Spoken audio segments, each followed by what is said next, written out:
ఉన్న బంగారాన్ని విడిపించి ఆ రోజు ఆన్లైన్ రేటుకే మేము కొంటాం. Sharma gold company.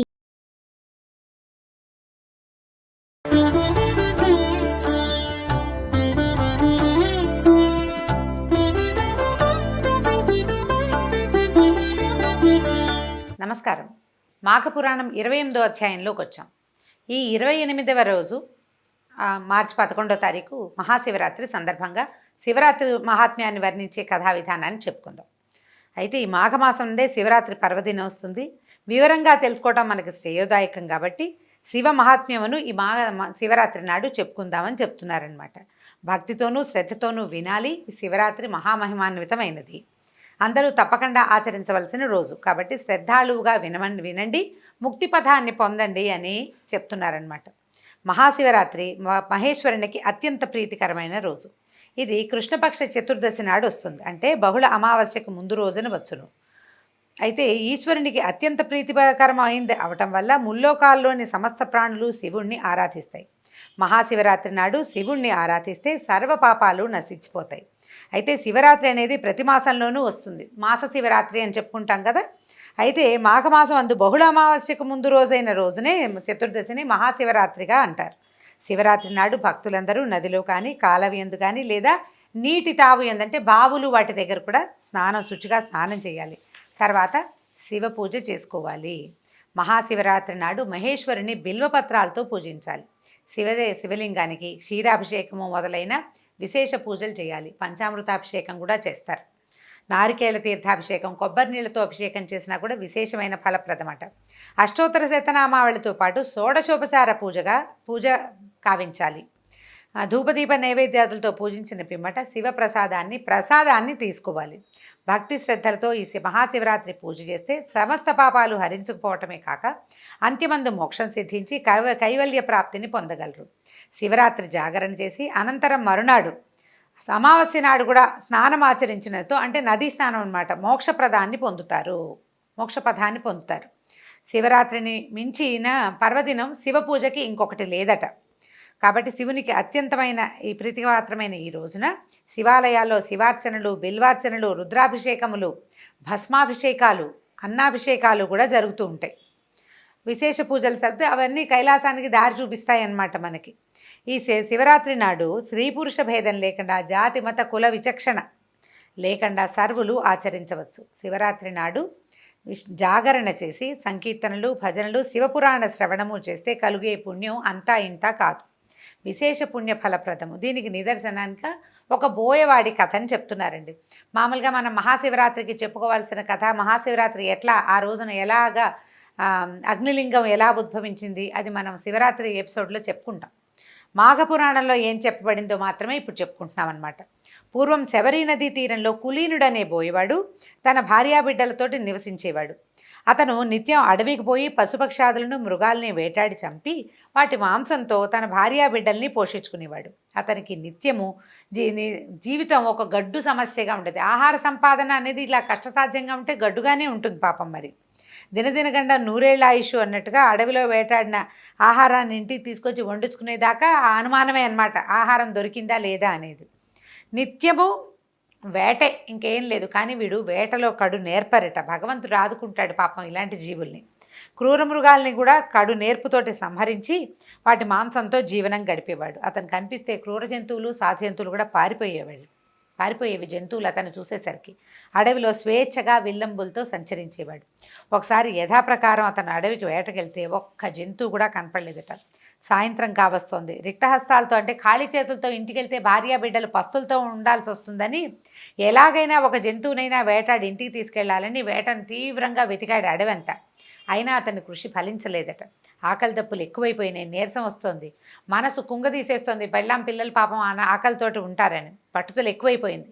ఎలాగైనా తెల్లారే వరకు ఉండైనా సరే ఏదో ఒకటి చేయాల్సిందే అనుకున్నాడు. సరే ఏం చేశాడు, చీకటి పడిపోయింది. ఏదైనా ఒక మృగం రాత్రిపూట నీళ్లు తాగడానికి వస్తుంది, లేదా తెల్లవారుజామున వస్తాయి కూడా. అర్ధరాత్రి రావు, తెల్లవారుజామున వస్తాయన్నమాట. అంటే కొంచెం 3-3:30 అయ్యేసరికల్లా మన బ్రాహ్మీ ముహూర్తం అంటాను చూడండి, అప్పటికి వేగు చుక్క పొడుస్తుంది, చుక్కలు మొదలవుతాయి.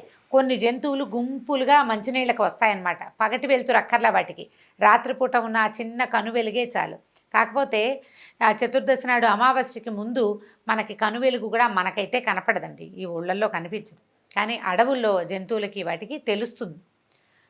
ఈ సమయము ఇంకా కాసేపట్లో సూర్యోదయం అవుతుందని వాటికి జాతి లక్షణం సహజంగా తెలిసిపోతుంది అనమాట. తను ఏం చేశాడు, ఒక చెరువు దగ్గర ఉన్నటువంటి ఒక మారేడు చెట్టుని ఎక్కి నిరీక్షించడం మొదలుపెట్టాడట.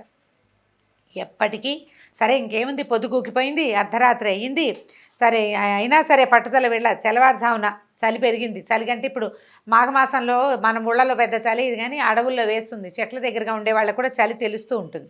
కొమ్మల్ని దగ్గరగా లాక్కుని ఆకులు చాటున ఆ చలికి ఏం చేశాడు, కొమ్మలన్నీ దగ్గరికి లాక్కుని ఇట్లా గుప్పుగా పెట్టుకున్నాడు అనమాట. దగ్గరగా పెట్టుకుని కూర్చుని ఉన్నాడు. సరే ఏమవుతుంది, ఓ పక్కన చిన్నగా నిద్ర వచ్చేస్తుంది అతనికి. నిద్ర వస్తుంది. తర్వాత ఈ ఆకులు అవి లాగటంలో కొన్ని ఆకులు తెగి పడ్డం మొదలుపెట్టినాయి. ఈ ఆకులు రాలి కింద ఈ మారేడు చెట్టుకి కింద ఎప్పుడో ఎవరో ఏ ఋషివర్యులో ప్రతిష్ఠ చేదంటే పూజ కోసం చేసుకున్నటువంటి ఒక శివలింగం ఉందట. ఇతని కొమ్మల దగ్గరికి లాగుతుంటే నిద్ర పడుతుంటే కన్ను తూలొస్తున్నప్పుడల్లా కొన్ని కొమ్మలు తుంచుతూ ఏదో పని చేస్తుంటే నిద్ర తగ్గిపోతుంది కదా, ఆ రెమ్మలు కొమ్మల దగ్గరికి లాక్కున్న సందట్లో రాలిన ఆకులు అన్నీ వెళ్ళి ఆ శివలింగం మీద పడ్డాయన్నమాట. అయితే తెల్లవార్లు మెలకుగానే ఉన్నాడు. నిరాహారం, ఆహారం దొరకలేదు. తెల్లవార్లు మెలకుగా జాగరణ చేయటం, ఉపవాసము జాగరణ రెండూ చేసి ఈ మారేడు దళాలు అతని చేతి నుంచి రాలి కిందున్న శివలింగం మీద పడ్డం వల్ల అతనికి మారేడు దళాలతో శివలింగార్చన చేసిన ఫలితం కూడా లభించిందనమాట. జాగరణ, ఉపవాసము, బిల్వార్చన 3 ఫలితాలు లభించాయి. బిల్వపత్రముల పూజ అత్యంత శ్రేష్టమైనది. ఆ ఫలితాన్ని కూడా అతను దక్కించుకున్నాడు. ప్రతి జీవికి వృద్ధాప్యము, మరణం అంటే జరా మరణాలు జీవితంలో ఒడిదుడుకులు ఉంటాయి. అది ఎవ్వరూ తప్పించుకోలేరు. దాని నుంచి ఏ కష్టాలు లేవు. కోటీశ్వరులు అయినా సరే జరా మరణం తప్పదు కదా. వృద్ధాప్యం రాదు, ఆ తర్వాత రావాల్సింది ఎలాగో వస్తుంది, తప్పించుకోలేం మనం. జీవుడు పూర్వజన్మలో తాను చేసుకున్న పాపపుణ్యాల్ని అనుసరించి తదుపరి జీవితం ఉంటుంది, అంతే కదా. మన జీవితం ఎలా ఉంటుంది, మనం చేసుకున్న పాపపుణ్యాలను అనుసరించి, ఇప్పుడు చేస్తున్న ప్రస్తుతపు క్రియలని అనుసరించే మన జీవితం ఉంటుంది. దీనికి భగవంతుడి దృష్టిలో అందరూ సమానులే. భగవంతునికి చిన్న పెద్ద అని కానీ, ధనిక బీదలని కానీ ఎటువంటి తారతమ్యము లేదు. భగవంతుడు కాలస్వరూపుడు. కాలానికి ఎటువంటి తారతమ్యము లేదు. ముష్టివాడికైనా తెల్లారుతుంది, చీకటి పడుతుంది. అంబానీలకైనా తెల్లారాల్సిందే, చీకటి పడాల్సిందే. వాళ్ళేమి దాన్ని మార్చలేరు. దాన్ని మార్చడం వాళ్ళ వల్ల కాదు. అయితే బోయవాడికి తాను చేసుకున్న పూర్వజన్మ సుకృతం వల్ల మహాశివరాత్రి నాటి ఉపవాసము, జాగరణ ఫలితాలు దక్కాయి. అప్పటి వరకు అతను చేసిన పాపాలన్నీ హరించుకుపోయాయి. మిక్కిలి పుణ్యాత్ముడయ్యాడు. కడపటి దినములకి అతనికి తర్వాత కాలం అయిన తర్వాత వృద్ధాప్యం వచ్చి సహజంగా మరణాన్ని పొందాడు. అకాల మృత్యువు రాల, సహజ మరణాన్నే పొందాడు. మరణించిన వారిని ప్రాణాలు తీసుకోవడానికి ముందుగా వచ్చేది ఎవరు? సహజంగా యమదూతలు వస్తారు. యథాప్రకారం ఈ బోయవాడి ప్రాణాలు తీసుకుపోవడానికి యమదూతలు వచ్చి ప్రాణాలు తీసుకెళ్ళిపోతుంటే కైలాసం నుంచి శివదూతలు వచ్చి బోయవాడి ప్రాణాలు లాక్కెళ్ళిపోయారు. లాక్కెళ్ళేసరికి యమదూతలు పోయి యమధర్మరాజుకు చెప్పారు, అయ్యా మేము తెస్తుంటే వాళ్ళు పట్టుకుపోయారండి. ఈయన ఏం చేశాడు, తనలో తాను తక్కించుకున్నాడు. వాడు పరమ దుర్మార్గుడు, ఎన్ని జంతువుల్లో చంపాడు, వాళ్ళెందుకు పట్టుకెళ్ళారు ఇతన్ని? మా దగ్గర లెక్క అయితే సరిగ్గానే ఉంది, వీడు దుర్మార్గుడు, జీవనం కోసం జంతువుల్ని చంపుతాడు. కొన్నిసార్లు అవసరమయ్యి, కొన్నిసార్లు అవసరం లేక కూడా చంపటం వాడి వృత్తి. దాంతో ఆయన ఏమనుకున్నాడు, యముడు శివుడితో మాట్లాడదాం శివదర్శనార్థమై కైలాసానికి వెళ్ళి నమస్కరించాడు. భూతగణాలతో సేవింపబడేటువంటి పరమేశ్వరుడు యముడిని చూసి దీర్ఘాయుష్మాన్ భవ అని దీవించి, ఏమిటి నాయన యమధర్మరాజా, ఈ సమయం కాని సమయంలో ఇలా వచ్చావు, ఏమిటి, ఏ ప్రశ్నతోటి వచ్చావని అడిగితే, అయ్యా పరమేశ్వర ఏమని చెప్పను, మేము ఒక జీవుణ్ణి అన్నీ పరిశీలిస్తాం, వాడి పుట్టుపూర్వోత్తరాలు, వాడి పాపపుణ్యాలు, వాటిని బేరీజ్ వేసి అప్పుడు వీడు పుణ్యాత్ముడా పాపాత్ముడా అని నిర్ధారించుకున్నాకే ఒక జీవిని తీసుకెళ్ళి శిక్షిస్తాం. అలాగే ఇంతకుముందు మీ దూతలు ఒక బోయవాడి ప్రాణాన్ని మా యమదూతల దగ్గర నుంచి తీసేసుకున్నారు. విష్ణు శివదూతల్ని మా యమభట్టులు ఏం చేయగలరు? విష్ణు దూతలు వచ్చి పట్టుకెళ్ళిపోయినా నోరు మూసుకుని ఉంచోవాల్సిందే మేము, మీ దూతలు వచ్చి పట్టుకెళ్ళినా మేము ఊరుకోవాల్సిందే, మా వాళ్ళు ఏం చేయలేరు. మీ వద్దకు తెచ్చిన వాడు ఆ బోయవాడు మహాపాపి, నిత్యము జీవహింసతోనే కాలం వెళ్ళబుచ్చాడు, దయాదాక్షిణ్యాలు లేని క్రూరుడు, ఏనాడు దైవం పేరెత్తి కూడా ఎరగడు. చింతన పక్కన పెట్టండి, దైవ చింతన చేయాలంటే ఉండాలి బుద్ధి లోపల, పేరు కూడా తెలియదు బడికి, అట్లాంటి వాడు. భక్తితో భగవదారాధన చేయటం తెలీదు. అలాంటిది పాపాత్ముడు ఒక్క శివరాత్రి నాటి రాత్రి యాదృచ్ఛికంగా వాడు కావాలని చేయలే. ఉపవాసము, జాగరణ, శివపూజ అంటే మారేడు దళాలు పూజగా చేయలే, పైనుంచి తుప్పి పడేశాడు, కింద నీ మీద పడ్డాయి, అంతే, అదే జరిగింది. అది స్వార్థ చింతనతోటి చేశాడు.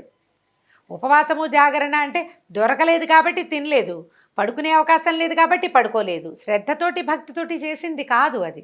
అయినా కూడా వాడికి ఆ చెట్టు కూడా యాదృచ్ఛికంగా దొరికింది. నేరేడు చెట్టు అయితే ఏం చేసేవాడు? అప్పుడు అలాగే ఆకులు రాలిపడేవి, ఏ ప్రయోజనము ఉండేది కాదు. యాదృచ్ఛికంగా వాడికి ఈ మారేడు చెట్టు దొరికింది. యాదృచ్ఛికంగానే శివలింగం మీద పడ్డాయి. చిత్తశుద్ధి లేదు వాడికి. చిత్తశుద్ధి లేని శివపూజ ఏ ప్రయోజనాన్ని ఇవ్వకూడదు. అంతా యాదృచ్ఛికమే. కఠినాత్ముడు, క్రూరుడు, మహాపాపి, వాడికి కైలాస ప్రాప్తి ఇచ్చావు మహాశయదేవా. ఎట్లా కుదురుతుంది ఇది? వాడికి ఎట్లా ఇచ్చావు కైలాసాన్ని? అంత మాత్రంలోనే వాడికి పుణ్యం వచ్చేస్తుందా? ఈ ధర్మ సందేహాన్ని తీర్చుకోవడానికే నేను వచ్చానన్నాడు. ఈ సందేహం మనందరికీ వస్తుందండి. ఏటా వింటుంటామా? మళ్ళీ వస్తాయి అదే ప్రశ్నలు. ఇన్ని సమస్తమైన పాపాలు చేసేవాడు ఓ పూజ చేస్తే వాడికి పుణ్యం వచ్చేస్తుందా అండి అని. పుణ్యం వచ్చేసిందండి. కాకపోతే ఇక్కడ ఒక ధర్మ సూక్ష్మం ఉంది, మనం గ్రహించాల్సింది. వీడు బతుకునున్నాళ్ళు సుఖపడ్డాడని ఏమీ రాయిలా చెప్పబడలేదు. అంత్యంలో పొందాడు దీన్ని, మరణానంతర సుఖం పొందాడు. కానీ జీవితంలో వాడు అలాగే వేటాడుతున్నాడు. వాడికి ఏం కోట్లు కురిసిపోయి వాడు ధనవంతుడైపోలా. వాడు వేటాడే బతుకు వేటాడేదిగానే ఉంది. వాడు ఆర్జించిన పుణ్యం వాడికి మరణానంతర సుఖాన్ని ఇచ్చిందనమాట. అంతటా చిద్విలాసమూర్తి అయిన సాంబశివుడు చిరునవ్వు నవ్వి, ఓ యమధర్మరాజా, ఇదొక ధర్మ సూక్ష్మం. అగ్నిని తెలిసి ముట్టుకున్నా తెలియక ముట్టుకున్నా అంటుకొని బాధించక మానదు కదా. అట్లాగే పాపపుణ్యాలు తెలియక చేసినా తెలిసి చేసినా అంటక మానవు. కాబట్టి నాకు అత్యంత ప్రీతిపాత్రమైన శివరాత్రి నాడు ఈ బోయవాని కారణం వల్లనే కదా బిల్వపత్రార్చన జరిగింది. వాడు చెట్టెక్కాడు, పడేశాడు, నాకు అర్చన జరిగింది అక్కడ. కాబట్టి బోయవాని చిత్తం ఎట్లా ఉన్నా ఉపవాసము జాగరణ చేశాడు. యాదృచ్ఛికమే నువ్వు చెప్పినట్టు, కానీ జరిగింది. మహాశివరాత్రి నాడు ఎవరు ఎట్లా శివలింగార్చన చేసినా పుణ్యం దక్కాలనే నియమం వల్లనే ఆ బోయవాడు సర్వపాప విముక్తుడయి కైలాస ప్రాప్తికి అర్హుడయ్యాడు. కాబట్టి బోయవానికి అతనికి వ్రత ఫలితం దక్కింది, శివ సాయుధ్యాన్ని పొందగలుగుతున్నాడని వివరించాడట పరమేశ్వరుడు. యముడు ఈ ధర్మ సూక్ష్మాన్ని గ్రహించి బోయవాడు శివ సాయుధ్యాన్ని పొందడం న్యాయమేనని భావించి పరమేశ్వరుని దగ్గర సెలవు తీసుకుని తన నిజ నివాసానికి వెళ్ళిపోయాడు. దీంతో 28వ రోజు మాఘపురాణం పూర్తయిందండి. భక్తులందరూ, అంటే వినేవాళ్ళందరూ అనమాట, వినేవాళ్ళని భక్తులనే అనాల్సి వస్తుంది. మహాశివరాత్రి పర్వదినాన్ని యథాశక్తి భక్తి శ్రద్ధలతోటి చేసుకోగలరని ఆశిస్తూ సెలవు తీసుకుంటాను. రేపు మళ్ళీ కలుసుకుందాం. నమస్కారం.